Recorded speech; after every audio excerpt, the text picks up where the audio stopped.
Hi, everybody. Rachel Teedy here with your 13 Now evening update on this April 25th. A lot of big stories here tonight, but also your forecast looking like a beautiful forecast, except for a little bit of rain that we're going to talk about here in just a second. But first, I want to talk about this Gloversville investigation.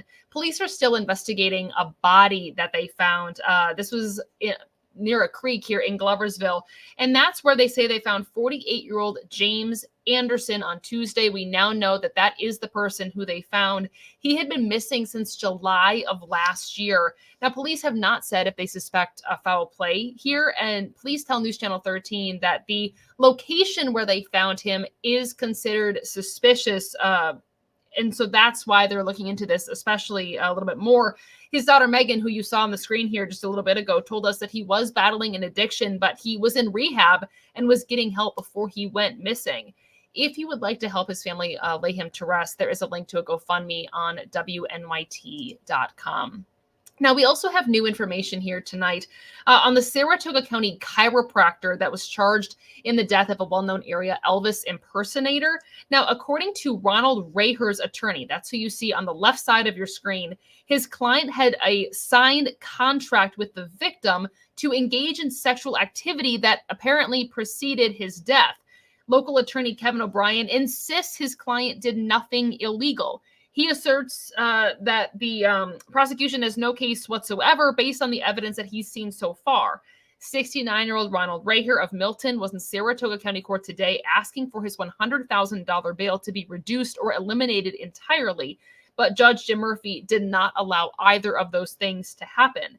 Raher is charged with manslaughter in the killing of the Elvis impersonator Thomas Crider, who was 40 years old. According to O'Brien, the two had a long-term friendship. They had a signed contract with each other to engage in sexual activity. O'Brien acknowledges the two men were involved in stuff that some people might find, quote, shocking or distasteful, end quote. But again, he insists that no laws were broken. The case has been held over for a possible grand jury action. Raher faces 5 to 15 years in prison for a manslaughter conviction. He also faces evidence of tampering since authorities have not been able to locate some of Thomas Crider's belongings, so a case that will continue to develop. Now, Saratoga Springs Saratoga County Sheriff Deputies, I should say, have made multiple arrests. This is in connection to a stabbing back in February. First, we have this one. This is actually tied to another crime which led to another arrest. Deputies say two teens and this man, Corey Marrero, were involved in a stabbing of a 16-year-old on Redfield Park February 20th. They're all charged with assault. Marrero was arrested in Queens and brought to the Capital Region for arraignment. Then this led to the arrest of Tyler Reed. Deputies say he and two other teens forced someone into a car and robbed them at gunpoint. Deputies also say the teenage suspects, it's a 16-year-old that stabbed 1 week later.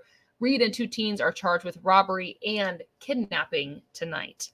Now, your first warning forecast here, I mentioned it was going to be a beautiful couple of days. Let's break this down hour by hour. Right now, a live look from Albany, 50 degrees on the CDPHP first warning camera with a little bit of a breeze out of the northwest at about 9 miles per hour. And as we head into tonight and into tomorrow, another cold night tonight. Last night was really cold, below freezing for some spots. Tonight, a very similar story, down to 31 by 5 a.m. So if you're an early riser, you're leaving the house early, grab the heavier jacket, but getting up to the mid-50s by the time we get to lunchtime. A live look at temperatures across the area here right now, 35 degrees in Westover, 36 in Bennington tonight, 47 at Albany Pine Bush, 49 in Ballston Lake, 39 in Bolton Landing, 40 in Glens Falls, and down to the south, 37 in Claverick, and 43 in Chatham.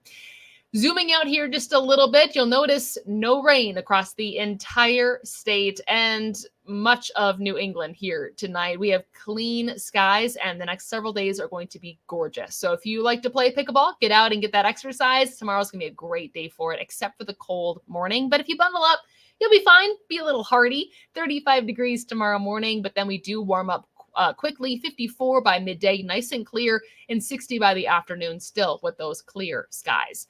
Breaking this down hour by hour, you're going to notice that there's a lot of nothing on this screen over the next day or so. By Friday, early morning hours, Clear skies, stays that way, so no issues for your morning commute on Friday. Lunchtime looks great, and commute time home on Friday, same situation, no problem. So cold to start, but things do get up to the lower 60s, the upper 50s, the lower 60s by peak heating of the day.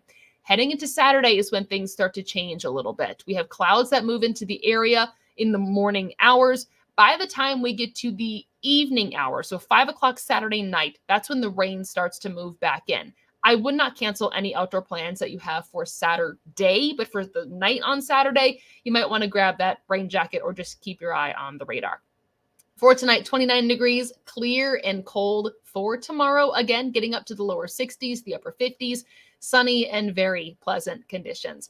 Your 7-day forecast looks like this. That chance for rain moving in Saturday night. Another chance for spotty rain on Sunday. Again, I would not cancel any outdoor activities because of this. Monday, 78, a mix of sun and clouds. Tuesday and Wednesday, we have another chance for some rain sitting in the mid 70s. And then we drive back out on Thursday, getting back down to the lower to mid 60s. So a lot to talk about here tonight. A lot more to come on News Channel 13 live at 11 in about an hour. See you there.